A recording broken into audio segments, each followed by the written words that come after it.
first, and then we can discuss how you approach the situation. You recording this? No. Right. So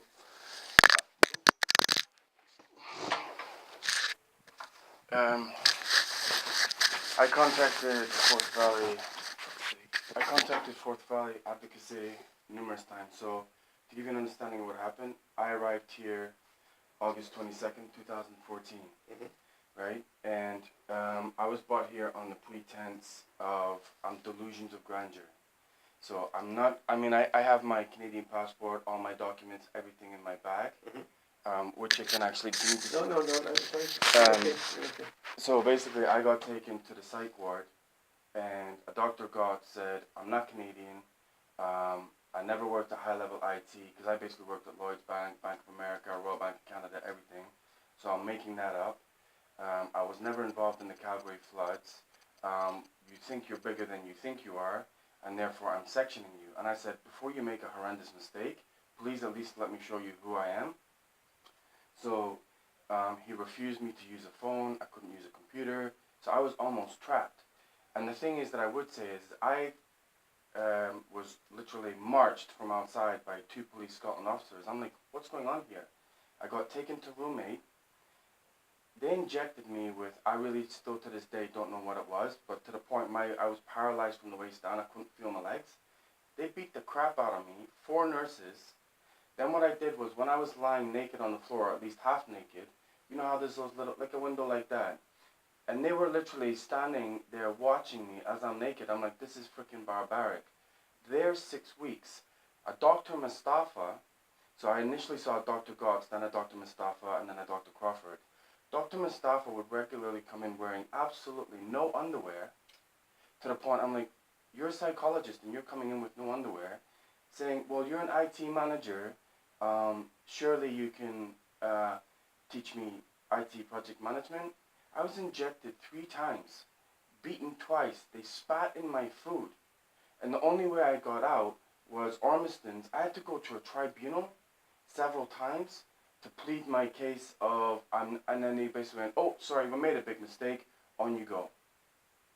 I mean, horrendous. So I was literally, every civil and human right that was broken, and then they went, oh, you are who you say you are, you can go. But you're going to inject me 3 times, spit in my food. I got attacked with a fork by some lunatic from Berlin in the cafeteria. I mean, it was barbaric. And then I got told to contact Forth Valley several times, and I got told, oh, you were never in this hospital. No. The Forth Valley Advocacy certainly wrote on your behalf, because there is a copy of the response on the 22nd of October. Which email did you send that to? It wasn't emailed, it was signed in writing to, and because advocacy were writing on your behalf, we wrote to them. I'll be honest with you, even when I was in here and advocacy was coming in and saying, you got to be careful what you're doing here because you might not get out, advocacy told me they're terrified because you can literally section anyone for anything in here. And, it's one thing to section someone, which is horrific. I didn't deserve to be beaten the shit out of. I didn't deserve to be injected. I'll be honest with you, when they injected me, I had tears rolling down my face saying, please don't do this. 3 times. Mocking me, and on a daily basis, during the night, what they do is they do that during the night on the pipe, so you can't sleep. So it is just a constant barrage of psychological warfare. And regardless of whether you're placed in a place like that, I can clearly show you I'm a Canadian citizen, have been for over 20 years. I did work at all these high-level banks. I did get caught in the Calgary floods. What gives Scotland or Forth Valley the right to inject me, spit in my food, and beat me up for the fact that I'm delusions of grandeur when I can clearly prove it? The thing that I said to him before the whole thing started, I said, please don't do this before I can prove who I am. And he said, I'm not letting you do that. Took me to a roommate. I have asthma and everything. I got refused every single medication. They stole my Bible. I'm a very spiritual person. I said, can you please let me at least have a towel so I can pray on the floor? Refuse that. I mean, if I'm supposed to be here for safety, it was a physical or psychological attack every single day. you're unwell, you're unwell, you're unwell, you're unwell. I said, stop. The only reason I got out of here is I told Dr. Crawford, you won't break me? And he's like, well, maybe you're right, you can go. I went to 2 tribunals where Dr. Mustafa point blank lied through her teeth about what was going on in there. And Ormiston said, yeah, they're blatantly lying, you gotta hang in there. It's like I was placed as some kind of criminal. I've not committed a crime in my life. And the thing is, if you're willing to detain someone, I was born in Scotland, right? It doesn't take that difficult to find out who someone is. What I'm saying is, let's say on the first day I'm here, okay, you come here under unusual circumstances, maybe you're not Canadian, maybe, it doesn't take 6 weeks for an international hospital in a Western country to figure out, I was born here, I have a Canadian passport, even if it just doesn't take 6 weeks, even if you literally held me in there for 6 weeks and did nothing, that's one thing. But to inject me, to beat me, and to unclothe me and watch me lying naked, I'll be honest, that's barbaric. That is barbaric. And it got to the point I thought, I'm never getting out of here.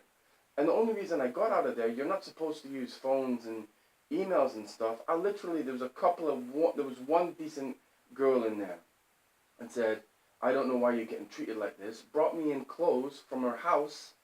He said, here's my phone, try and phone someone to get out of here. I said to her, am I in prison here? What have I done? And I could not get a response. I contacted Scottish Government. I contacted Forth Valley. And the thing is, I wrote very specific questions, as I'm telling you now. The spitting in the food, the beating me up, the injections. It was basically denied. And the thing is now that 2 years later, virtually, I have any evidence you could possibly want. People who are willing to write on my behalf. I think I deserve an apology. In terms of complaint process, because it happened in 2014 and this is 2016, you have 6 months and 6 months, not normally more than a year, to make a complaint. I wrote my first We complaint. responded to a complaint because that was sent to advocacy, and advocacy. I never got it. Well, they should have shared it with you. But how is that my fault? I've never seen any of this. Again, how would that be ours? We write to them in good faith because they're your representative, because they wrote on your behalf with your consent. So we responded to them. So that was. Can you just walk me through where? I mean, I'm just reading it for the first time now. Does it? Have you read it? I wrote it. Okay. So does it address me being injected, me being spat at? How about it?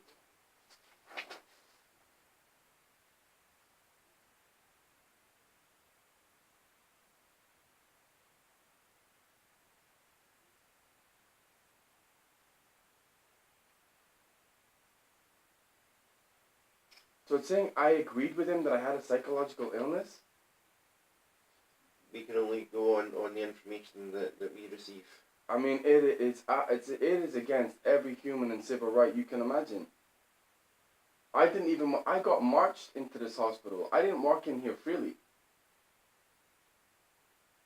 This guy could literally say whatever he wants, and because he's a psychologist, I literally have no power to do anything. That's essentially what it is. This guy could write anything, and I can't do nothing. You can, because he has to stand by the statement he makes, and if you're not happy with a Right. doctor... But the thing is, what I'm saying is, his 3 grounds for detaining me, right, was that I was not Canadian, I never worked in IT at a high level, I was never caught in the Calgary floods, and what he also said was, my ankle was never broken. He's a psychologist or psychiatrist or whatever he is. Psychiatrist. How can he make a judgment on whether my ankle was broken or not in another country? Did you see the application to detain you?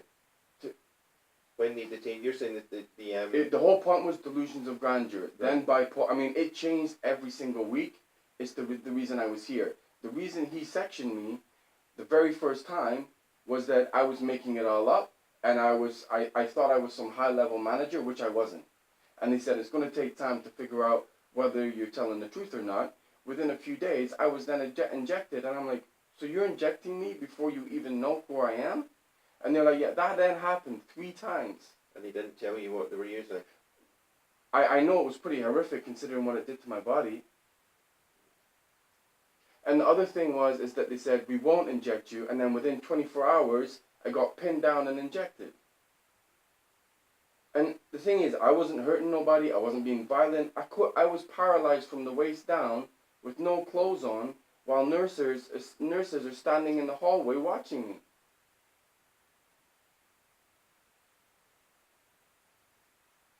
To then go to the cafeteria and go, we know who you are, and like, let's say this is my plate, spit in my food and then go, there you go. And to be honest with you, I'm quite tempted. I don't ever want to come back to Scotland again the way I was treated. It was barbaric. I'm almost at the point of going to Ormiston's and wherever these Forth Valley advocacy workers are, because I literally wrote complaint after complaint after complaint. I'm like, just to give you an example, one of the key things he said was, I'm not Canadian. My passport was in my bag. I said, why can't you just open my bag and look at my passport? Too busy for that. So you're too busy to open my bag, but you're going to section me? Yeah. We would need, have you ever asked for a copy of your clinical records? Listen, I have made complaint after complaint after complaint. Complaint and asking for records is different.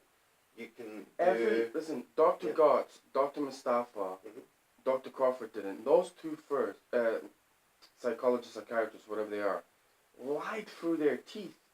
Even when we went to tribunal, we sat in front of a panel, and one of the panel said, why did you inject him with that? That is a very dangerous drug. Even at that point, I still didn't know what they injected me with. And I'll be honest with you, my lawyer was sat to the left of me, and Dr. Mustafa was like, he's been violent, he's been this, he's done this. I literally took Dr. Mustafa apart, every single thing she was saying, to the point she's looking at the ground, embarrassed, and they're like, the reason we can't let you go is you're counter-claiming what Dr. Mustafa said. I mean, literally, I came in here for asthma. I had an asthma attack. I think the police officer was Dr. Dodds, marched me in here handcuffed. I'm like, what is this? I got marched to a psych ward. I'm like, why am I in the psych ward? They're like, how did you get here? I'm like, why is that relevant? So then, well, we just want to make sure your safety. So I said, what happened in Canada? I flew here August 22nd, and then that's it. Sectioned. I'm like, sectioned for what? Well, you're not Canadian. I'm like, my passport's in my bag. It was sat right next to me. Okay, so tell me a little bit about yourself. And I said, well, I'm an IT manager. So you think you've worked on multi-million dollars? I'm like, I could prove it to you. Sectioned, you're lost your mind, delusions of grandeur. I'm like, what are you talking about? I'm like, before you make a big mistake, Dr. Gotts, let me show you who I am. So rather than, if you're taking someone on physical evidence, before you make a clinical decision, it's a good idea to look at the evidence, right? You would think that. They denied every single thing of looking at the computer. I said, I could show you every single email from all my managers right now. I don't have time to see it. Okay, I said, so I broke my ankle in Toronto in an ice storm in December 2013. You never broke your ankle. Your ankle looks fine to me. I said, so you're telling me that, and there's a big, massive investigation in Toronto about why the doctor didn't treat it properly. Can easily prove that. You're telling me my ankle is not broken from you visually looking at it? He's like, yeah. So he said, I said, why are you sectioning me? He said, based on the grounds, you think you're Canadian or some kind of international IT manager. It is my opinion that you're not. It's my opinion that you've never been to Canada. You don't seem to know anything about Canada. And you told me you got caught in the Calgary floods and then broke your ankle within the space of 6 months. That doesn't even seem possible. I think you've lost your mind. You're sectioned. I'm like this. And I got marched by 2 English police officers to room number 8. I still remember it. It was traumatizing. They locked the door. And that night, bad things happened to me. And it was a daily basis of, you're unwell, you're unwell. Even if that was the case, does it give someone the right to bang on my door the whole night so I can't sleep? Does it give someone the right to undress me and so the door's locked and I can't get out and they're looking through a window like that? I mean, we are talking barbaric. To the point, then it gets to 6 weeks and they go, actually, we're letting you go because there's some things have come to light that you are who you say you are. So I said, so you've put me through all that for nothing? So then I now have more than enough evidence to back up everything I said. So he was willing to, one, make those conclusions without even looking at the evidence I have. didn't call the consulate. The grounds that he sectioned me on could have been verified within, I mean, you guys probably have access to a phone, I'm guessing, email. All you have to do is contact the Canadian Embassy and they would have told them. But it takes you 6 weeks, 3 injections, beat up several times, and leave me naked on the floor so you can stare at me. Is that appropriate? I can't agree with what you're saying because I don't know. I wasn't there in terms of complaint process. As I said, But all that complaint was, all that was yeah, written in my complaint. But it doesn't address it. I'm well, clearly looking at that. That's fine, but you should have seen that from advocacy, so that would be something. Okay, so to take that's up one with them. thing, right. In But it's a terms of- breakdown in communication all Yeah. over the place. So, the question I was asking is, have you seen your medical records? No. Right. There is a process that you can apply to see your medical records. You don't have to get copies of it. If you want copies, you pay for them. Can I just ask? Yeah.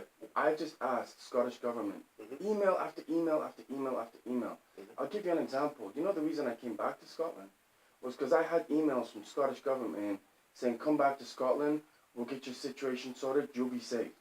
When I was in that psych ward, I contacted Scottish Parliament, Lisa Gordon, and I'm like, so you told me to come back to Scotland, you told me to go to Stirling University, I get marched by 2 Scottish cops to a psych ward and sectioned. What the hell is going on? You know what her reply was? Don't know who you are. I still have the emails from her stipulating, come back to Scotland, you'll be safe. I touched down in Glasgow Airport August 22nd. I'm told to go to Stirling University for accommodation. I get marched here and sectioned. I hadn't even said anything. Again, that's out with my remit because I can't corroborate any of that. So what I'm, but I can give you the evidence. But I can give you the evidence. Yeah. But again, anything external to NHS Forth Valley, I can't comment on and I can't act upon. So let's say, but yeah, I was at this hospital, right? Yeah. And I was detained here based on certain reasons. If I can give you the evidence that rubbishes everything this guy said, surely an apology is at that point. We would need to you tell me how I get it to you. So, you put it in writing. But I have. Well, put it in writing again. But you don't reply to me. Right, so, but someone else was acting on your behalf who we replied to. So I emailed you a complaint and you emailed someone else who never told me. That's essentially what happened. No, the complaint came through advocacy. No, but what I'm saying is I've gone to the Lothian headquarters as well, right? And I basically said, how do I deal with this? Because no one is replying to my emails. It's 5, I can't remember the exact patient relation, whatever.